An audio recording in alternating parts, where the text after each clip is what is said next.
بالله من الشيطان الرجيم بسم الله. Assalamualaikum warahmatullahi wabarakatuh.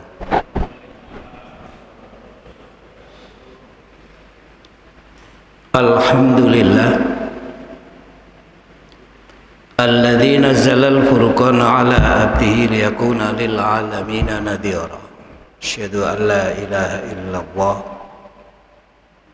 wa asyhadu anna Muhammadan abduhu wa rasuluh. Allahumma salli wa sallim wa barik ala nabiyyina Muhammadin wa ala alihi wa sahbihi ajma'in, amma ba'd.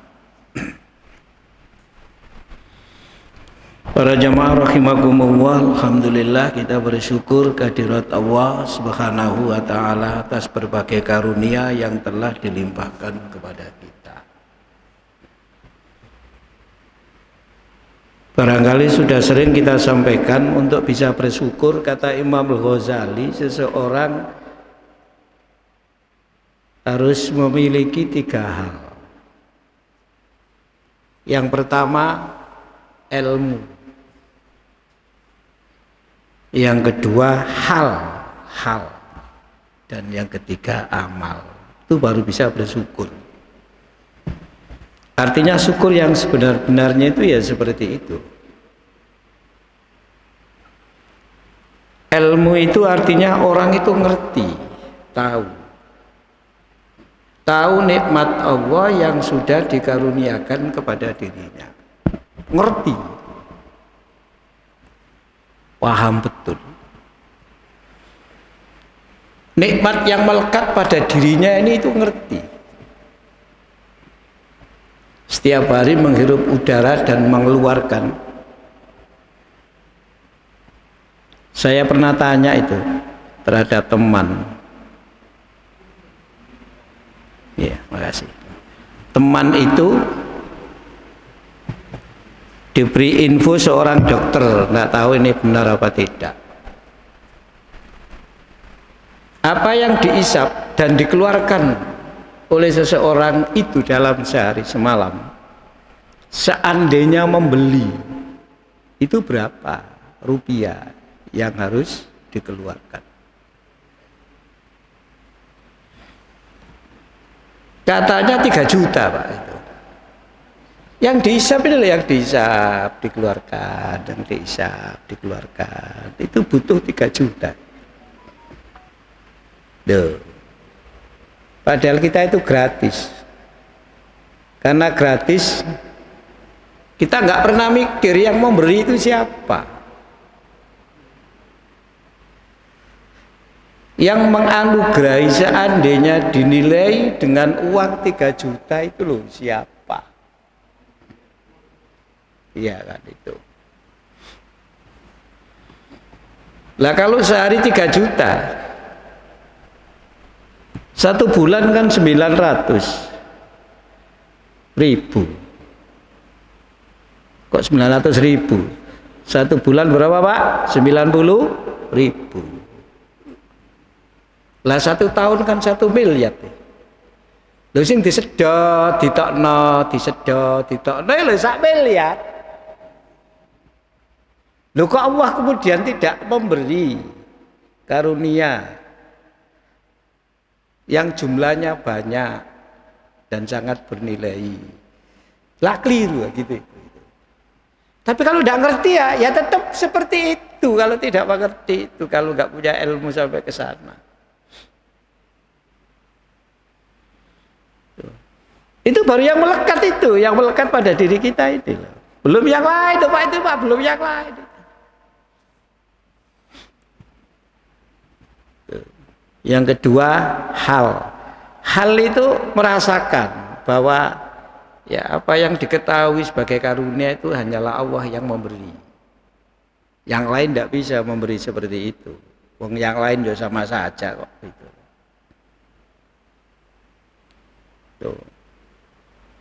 Bahwa sehari 3 juta yang diberi oleh Allah gratis dengan menghisap dikeluarkan. Itu hanya Allah yang bisa memberi, yang lain itu tidak bisa. Dan itu pemberian yang luar biasa nilainya. Itu dirasakan. Seandainya itu berhenti 1 jam, itu kayak apa kira-kira karunia Allah itu gitu.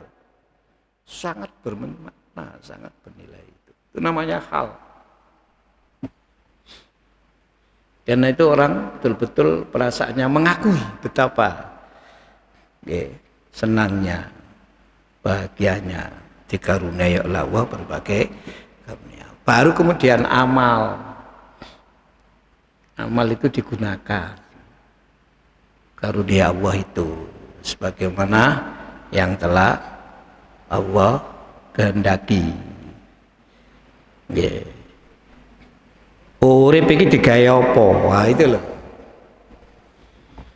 Bernapas ini kemudian kita gunakan untuk apa? Sebagai wujud dari kehidupan kita ini. Makanya kemarin sudah kita bahas, hiduplah sesukamu. Tapi ingat kamu akan mati loh. Berbuatlah dalam hidup ini sesukamu. Tapi ingat setiap apa yang kamu perbuat itu ada balasan yang kembali kepada dirimu. Cintailah apa yang kamu sukai. Tapi ingat bahwa apa yang kamu sukai itu akan berpisah dengan kamu. Itu pelajaran Jibril yang diberikan kepada Rasulullah itu.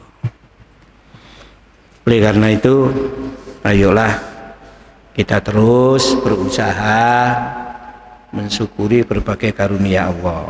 Dan ngaji ini ya bagian dari mensyukuri karunia Allah. Memang sudah sering kita ingatkan untuk bersyukur itu harus bisa menghilangkan rintangan setan. Karena setan itu akan merintangi dari depan, belakang, samping kanan, samping kiri, di blokade supaya orang tidak bersyukur. Syukur itu pasti tenang orang itu. Tapi ya tidak banyak kelompok yang bisa bersyukur itu. Itu pernyataan Allah sendiri di dalam Al-Quran. Oleh karena itu, ayo kita terus berusaha menjadi hamba yang bersyukur. Kemarin yang kita bahas surat apa kemarin itu, Pak? Surat An-Nisa ayat 103. Sebagai kelanjutan dari surat Toha ayat 14 itu. Apa intinya? Salat itu harus mampu mencapai tingkat zikrullah. Zikrullah itu apa? Sudah kita bahas kemarin. Antara lain kita pakai dasar surat ke-7 ayat 205. Tuh, kemarin sudah. Bahkan sesudah sholat pun zikir itu harus tetap terus dilakukan. Maka di surat 103, di surat An-Nisa ayat 103 ditegaskan, berzikirlah kepada Allah. Ya, meskipun kamu telah selesai mengerjakan sholat, baik dalam keadaan berdiri, duduk maupun berbaring.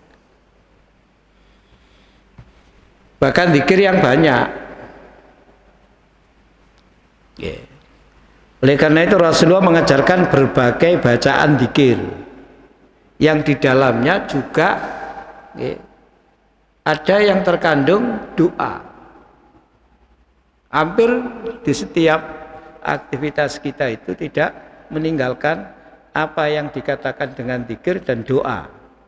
Masuk keluar masjid, tuh. Memakai dan melepaskan pakaian. Ajaran Rasulullah supaya lisan ini betul-betul dijadikan lisan yang dzikrullah. Tapi tentu zikir itu bukan sekedar lisannya. Zikir itu hatinya. Bahkan zikir yang banyak kata Al-Qur'an itu jangan sedikit. Udzkurullaha dzikram katsira. Banyak itu ya dari sisi waktu. Bukan sekedar jumlah Allah, bukan sekedar itu. Porsi kehidupan yang kita jalani 24 jam itu banyak seperti itu. Bahkan dalam bahasa Al-Quran di surat Al-A'raf ayat 205 itu disebutkan dengan bil ghuduwi wal asor, pagi dan sore. Nabi pun juga mengajarkan kita zikir sore, zikir pagi, zikir sore itu ada.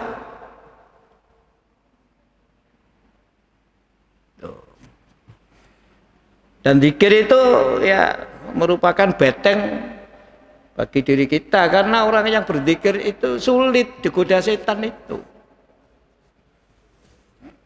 Kata Nabi, orang yang senantiasa berzikir, setan itu mojok, nyepit, sembunyi, tidak berani keluar, panas rasanya itu. Maka zikir itu dalam keadaan berdiri, duduk, berbaring. Oleh Quran disebut wala takum minal ghafilin, jangan kamu termasuk manusia yang lengah. Lengah itu ya tidak berzikir maksudnya itu. Banyak ya kalimat-kalimat zikir yang diajarkan Rasulullah di dalam hadis. Tapi zikir dalam arti ya an-nafas itu menjadi penting, itu yang penting di situ itu kemarin itu. Kita lanjutkan sekarang. Jenengan buka ya, Pak Tarno ndak ada. Surat 70 ayat 19. 20, 21, 22, 23. A'udzu billahi minasyaitonir rajim. Innal insana khuliqa halu'a. Belum ketemu dah, Pak? Sampun. Sampeyan agak ke depan sedikit baik cek rodok padang baik ini. Monggo, tapi nek terang mboten napa-napa. Sesungguhnya manusia diciptakan bersifat keluh kesah. Nah. Idza masyahu syarru jazua. Monggo. Dan apabila ia ditimpa kesusahan, ia berkeluh kesah. Wa idza massahul khairu manu'a. Monggo. Dan apabila ia mendapat kebaikan, ia amat zikir. Illal musallin. Monggo. Kecuali orang-orang yang mengerjakan salat. Alladzina hum 'ala salatihim daimun. Monggo. Yang mereka itu tetap mengerjakan salat. Jadi di sini ada istilah salat daimun. Salat daimun itu disebutkan oleh Allah sebagai salah satu solusi di dalam ayat ini terhadap sifat kelemahan manusia. Apa? Halu'ah.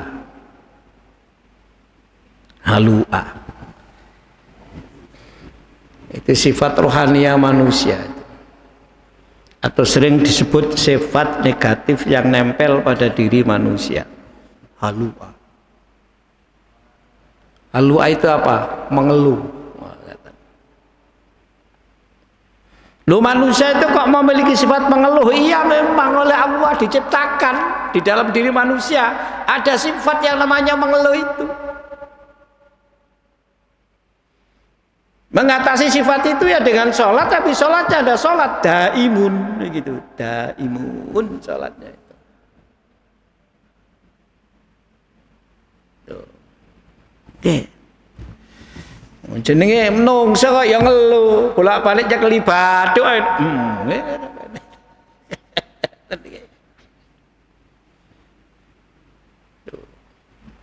Duwe-duwe ya ngeluh. Lah gak ngeluh, kerepotan ngatur duwike soalnya kakean. Kata dia Pak nggih. Gak duwe kata dia. Ya mengeluh. Gak ono pekerjaan mengeluh. Pekerjaan numpuk mengeluh.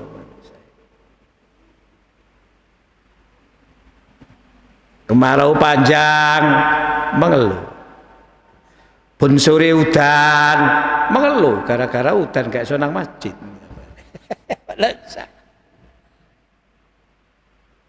Ya apa ya? Menurut saya itu. Dulu nggak punya mobil, mengeluh. Punya mobil, mengeluh. Bolak-balik mogok gitu.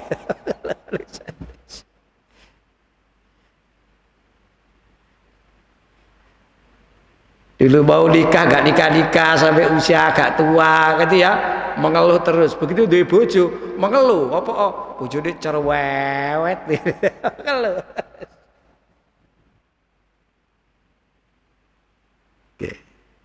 Sebab apa? Manusia itu memang oleh Allah diberi sifat suka mengeluh. Mengeluhnya bagaimana kata Al-Quran? Idza mahsahu syarru jazua.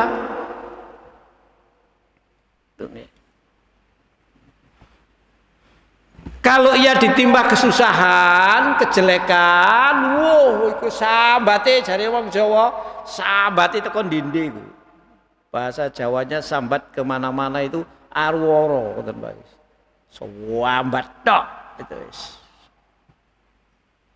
Enggak sambat kepada Allah. Kayak hidup ini ya. Didolimi sama Allah. Kayak begitu padahal Allah tidak pernah mendolimi hamba. Allah akan menegaskan bahwa kan Allah bidzallamil lil abid. Allah itu tidak pernah mendolimi hamba, tidak pernah Allah itu. Tuh. Sifat itu menjadi kelemahan manusia sehingga membuat kehidupan manusia tidak bisa tenang ketika menghadapi persoalan. Orang itu tidak senang terus kok, juga nggak susah terus orang itu. Tapi ngeluh tok, suambat. Mungkin kita kan bingung ketemu orang seperti itu. Ya tadi itu lah, dulu belum bekerja, gak oleh pekerjaan, ngelamar morak-marik ke sana kemari, ya bawa amplop, bawa map gitu. Begitu mendapatkan pekerjaan mengeluh. Iya, ya memang sifat manusia begitu. Yang enak itu kan manusia itu diem, duduk, berjalan. Nanti apa yang jadi keinginan itu datang sendiri gitu loh. Ingin tahu campur, langsung di depannya ada. Lah anak swarga itu. Lah swarga itu gitu. Kalau manusia dikasih Allah mau kasar kok enggak mau bekerja, enggak mau begitu. Hidup ini kan penuh tantangan, Pak. Hidup ini penuh persoalan. Fa idza faraghta fansab, tidak pernah berhenti.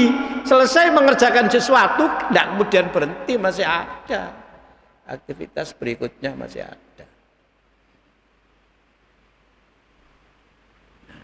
Kebalikannya orang suka mengeluh itu orang yang lapang, dadanya itu lapang. Tuh. Nih. Lapang dadanya itu. Jembar. Hatinya itu jembar. Tuh. Idza massaul khairu manua. Kalau mendapatkan kebaikan manua itu ingin dimiliki sendiri, dipek dhewe, wis gak tahu diceritakno nang wong liya. Fahadis itu tidak ada.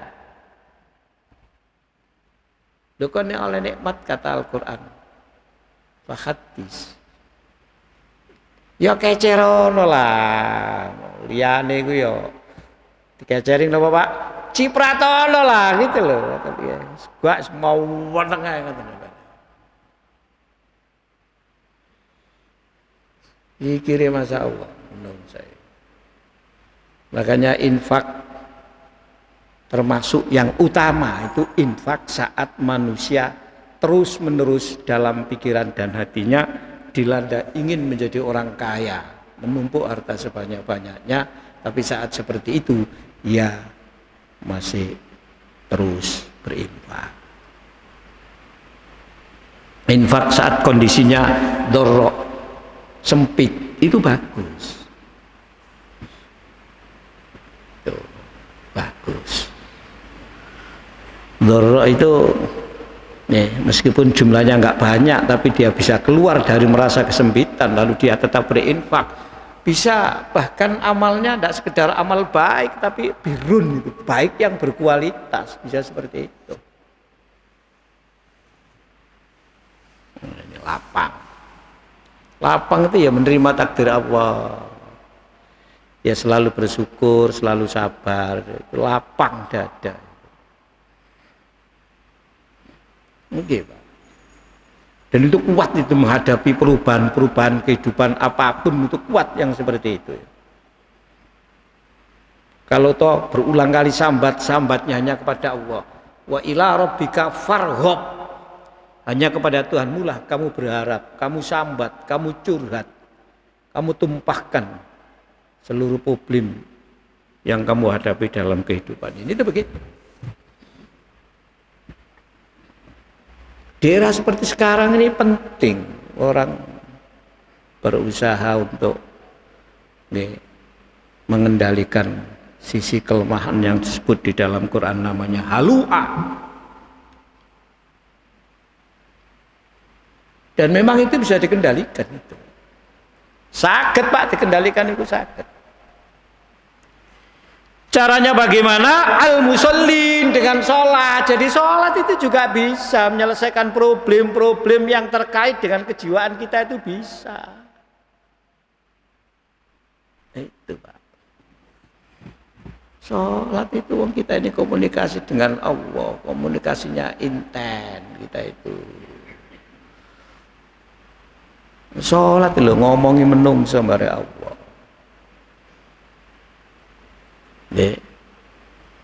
Bahkan sholat itu bisa membuat nalar spiritualitas kita itu menjadi cerdas.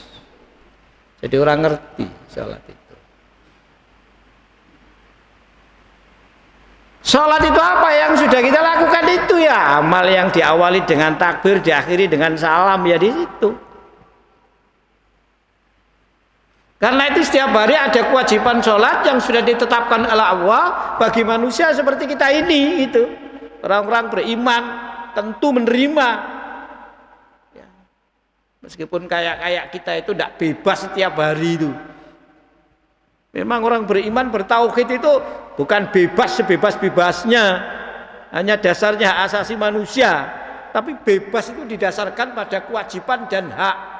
Hidup ini dalam diri kita itu ada kewajiban, sekaligus juga ada hak, dan memang begitu. Ada kewajiban kita kepada Allah, ada hak kita dari Allah. Tuh.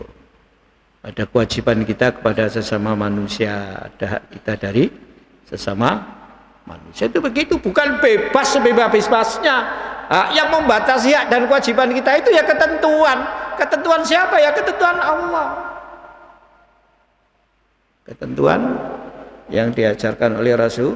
Lalu kamu bebas ngomong apa saja, tapi Nabi memberikan panduan. Kalau kamu tidak bisa ngomong baik, lebih baik diam. Jangan ngomong kayak itu. Lek ngomong tok, ya gak iso api, terus gak iso meneng. Iku jenenge gedabrus. Gedabrus kata sampean. Wah, wis ngomong tok iki wis. Gedabrus tok itu. Siapa yang membatasi? Ya itu. Jadi kita itu bebas, tapi kita merasa bebas kita itu bukan sekedar dasarnya asasi yang dianggap bebas-bebas sak maunya sendiri, tidak seperti itu. Titik-titik asasi, titik-titik hak asasi itu loh sekarang itu. Sekarang yang lagi ngetren itu kan dalam perkawinan yang kemudian dikenal dengan child free. Ada nikah tapi mereka berjanji untuk tidak punya anak karena anak itu ngerepoti. Lah gitu loh, masa gitu kemudian. Ya, loh dari segi kebebasan nggak apa-apa, tapi nggak punya anak itu kan harus ingat pada Allah.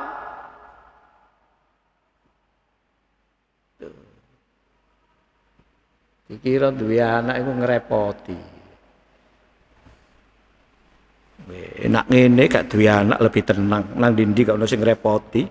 Kan kadek ngedusi anak, kadek nyewok ya anak gitu ya. Ya, gitu-gitu itu paham baru, Pak. Dan itu banyak mempengaruhi pikiran-pikiran orang karena orang sekarang kan banyak pragmatis. Ya, kayak negara barat di Swiss itu ya sampai ada atas dasar HAM hak asasi manusia itu yang dimaknai kebebasan. Ya.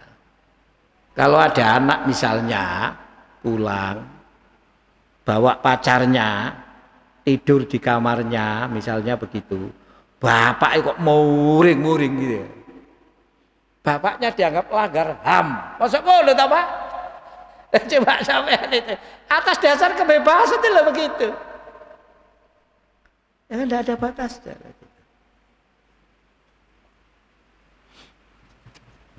Jadi orang bertauhid, orang sholat itu sesungguhnya bebas, hatinya plong. Tapi ada yang membatasi dirinya dalam hidup ini. Apa? Hak dan kewajiban, kewajiban dan hak. Tapi tidak sekedar sholat. Alladzina hum ala sholatihim daimun. Nah, sholat yang daimun, sholat yang terus menerus. Nah, sholat yang terus menerus itu dijelaskan oleh para ulama dengan penjelasan yang bervariasi. Terkait dengan pembahasan kita yang tadi, sholat daimun itu sholatnya sudah salam tapi zikirnya masih terus. Jadi yang diterangkan di surat An-Nisa kemarin yang kita bahas ayat 103, meskipun sholat telah selesai dilakukan, tetap berzikirlah baik dalam keadaan berdiri, duduk dan tidur. Itulah yang disebut dengan sholat daimun menurut ya di antara penjelasan yang diberikan oleh para mufassir. Daimun ya sholat terus. Berarti mali sholat maghrib terus daimun sampai isya. Nggih, terus. Lah insyaallah sekarang kita ya sholat daimun wong mari sholat maghrib terus ngaji. Lah ngaji ini juga bagian dari zikrullah. Ini namanya sholat daimun. Tuh. Terus begitu.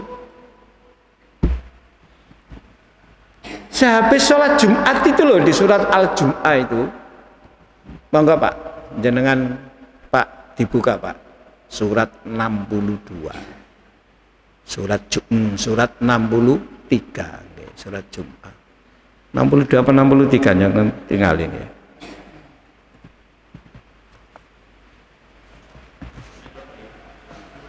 Surat Jum'ah ada, oke. Ayat 9-10 jenengan baca terjemahnya. Wahai orang-orang yang beriman, apabila telah diseru untuk melaksanakan sholat pada hari Jumat, maka segera kamu mengingat Allah dan tinggalkanlah jual beli. Yang demikian itu lebih baik bagimu jika kamu mengetahui.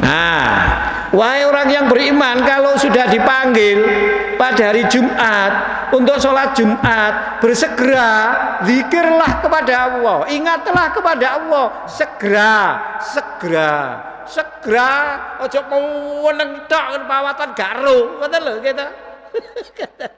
Loh Quran itu fas'au itu berusaha untuk cepat segera datang itu loh. Fas'au itu saat berusaha. Ada sa'i kan digambarkan lari-lari kecil, itu bersegera itu. Namanya itu menunjukkan sikap bersegera. Bersegera kemana? Zikrullah. Wa dzarul baik. Tinggalan aktivitas dodolan nyambut gawe apa wis tinggalan. Lu yang bilang Allah. Itu yang lebih baik bagi kamu. Kalau kamu itu ngerti dulu menjadi penting. Di mana baiknya kalau saya tinggal? Loh, pekerjaan saya ini saya tinggal. Loh, enggak mari. Lebih baik gak sholat Jumat. Nah, tak tinggal tokoku gak ono sing buka, tak tutup. Loh, berapa kerugiannya? Padahal kemarin sudah kita bahas di surat Al-Kahfi itu, Al-Kahfi dah. Kok Al-Kahfi, surat Toha yang terakhir itu. Sholat itu dikongkon sabar. Sabar itu jari ini Ibnu Katsir sediakan waktu untuk sholat itu. Kasih waktu luang lah, ya terserah. Kita bisa menyediakan berapa menit, monggo. Sabar. Ojo sholat ku koyok diuber-uber opong. Allahu Akbar sing diarep-arep gak salam-salam kat mau gitu ya. Kayak dikejar-kejar apa gitu loh, sholat itu yang tenang, sholat itu ya. Sediakan waktu. Insya Allah kata Nabi, kata Allah itu berdasarkan hadis qudsi itu, sediakan waktu ketika sholat. Hati ini akan dipenuhi oleh Allah rasa kecukupan, ya, rasa kekhawatiran hilang, ya, karena tenang.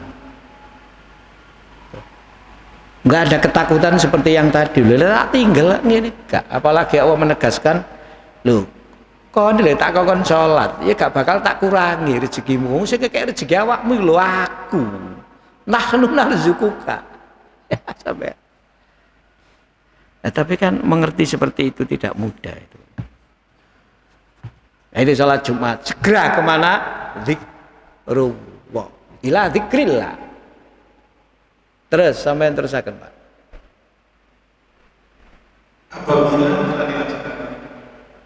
Apabila telah dilaksanakan, maka bertebaranlah kamu di bumi. Carilah karunia Allah dan ingatlah Allah banyak-banyak kamu beruntung. Kalau sudah selesai sholat Jumat, segera kembali ke pekerjaan yang tadi ditinggal itu. Cari karunia Allah, usaha yang serius. Tapi loh tadi masih diperintah berzikirlah kepada Allah yang banyak. Jangan sedikit. Kalau kamu ingin beruntung. Kalau ingin beruntung, zikir kepada Allah. Jangan lengah. Artinya sesudah sholat Jumat, wis dikongkon buyar teko masjid. Karena sholat Jumat itu harus berjamaah. Jamaahnya di masjid. Makanya kan jadi debatable. Masjid mbek mushola itu apa bedanya kan gitu kan. Karena di Indonesia ini kan ada klasifikasi seperti itu. Mushola ya ono mushola, ono langgar, ono surau. Masjid itu ya ono masjid jami, ono masjid besar, ono masjid agung, ono masjid akbar, ono masjid raya. Itu kan klasifikasi masjid di Indonesia itu. Yeah. Kalau di hadis kan masjid ya seperti ini, yang ada batasannya ini masjid. Tuh. Entah dibatasi tembok masjid atau dibatasi pagar, tapi ada batasnya. Sehingga orang paham, masjid itu ndise, gitu loh. Oh iki masjid, iki apa? Oh iki pelatarane masjid. Masuk masjid gak? Oh gak, wong digoni parkir gitu sampean. Tapi di Jumatan gak digoni parkir, ya jadi masjid tadi itu kan itu. Sebagai pelebaran dari masjid bangunan yang ada ini.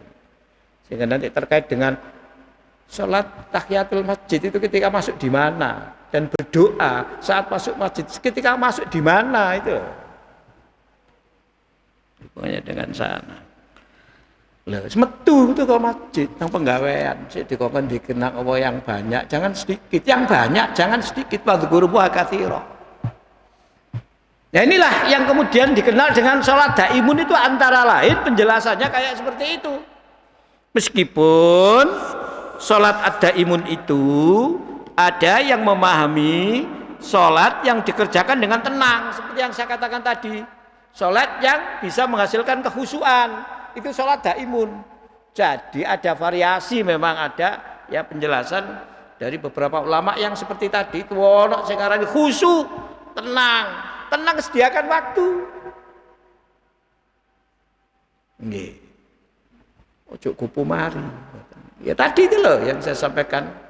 Karena ada hadis qudsi, tafarragh li ibadati, sediakan, luangkan waktu itu. Seandainya kamu itu mau beribadah kepada aku, luangkan waktunya, atur. Bahasa sekarang namanya manajemen waktu. Oh, kalau saya punya waktu 5 menit, ya, nih saya harus baca surat apa nanti, coba dengan aja, 5 menit, salat subuh. Terutama sampean sholat sendiri. Pokoknya yang penting nek wis sholat itu sediakan waktu. Pokoknya jangan sampai muncul. Nah, gak mari-mari sholat iki. Sholat jole sarokat, sholat 3 rakaat, 4 rakaat sing diarep-arep salam. Begitu imamnya gak salam-salam, kode. Mari sholat gerewemeng lho, padahal sholat itu mestinya harus bisa merasakan nikmatnya sholat. Sholat itu sebuah ketundukan kepada Allah dan baru komunikasi dengan Allah kok geremeng ya toh sampai dikata deh. Inilah yang dikatakan sholat daimun itu. Jadi sholat daimun itu bisa sholat ya dalam makna zikirnya yang terus menerus dan ya itu sholat daimun itu bisa bermakna sholat yang sampai menghasilkan tingkat khusyuk dan tenang. Dan kalau sholat itu bisa menghasilkan hati ini menjadi khusyuk, hati ini juga bisa berzikir kepada Allah. Karena orang yang hatinya khusyuk itu akan senantiasa berzikir kepada Allah. Peka, hatinya itu peka, sensitif itu hatinya itu terhadap Allah itu. Sehingga kalau disebut nama Allah hatinya bisa bergetar. Itu karena apa? Zikrullah. Karena hatinya zikrullah. Ketika dibacakan ayat-ayat Allah, imannya bertambah. Karena apa? Nah, itu ayat Allah, omongannya Allah. Itu pelajaran yang diberikan oleh Allah kepada dirinya. Itu nasihat Allah yang diberikan kepada dirinya. Tuh. Yeah. Bahkan jadi obatnya hati. Bukan tentrem ya pasti tenang.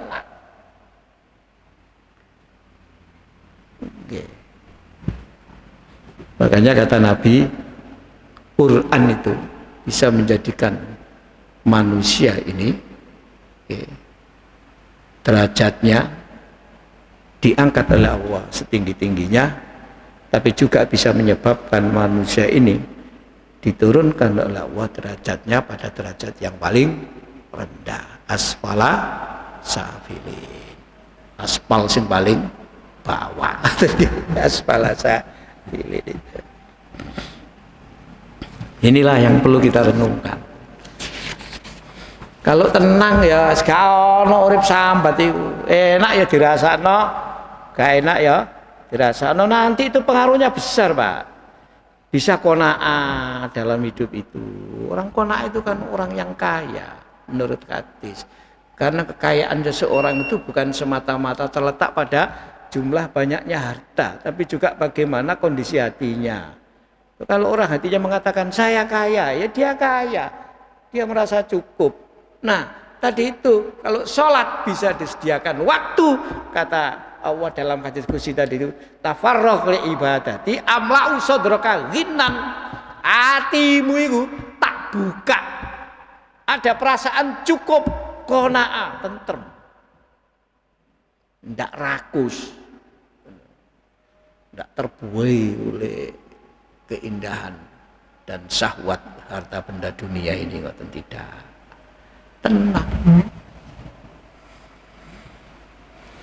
Yes, inilah makna sholat daimun, sehingga apapun yang disampaikan para ulama, apakah sholat tenang, apakah sholat khusyuk, atau sholat yang zikirnya terus menerus, tapi semuanya itu harus kita upayakan.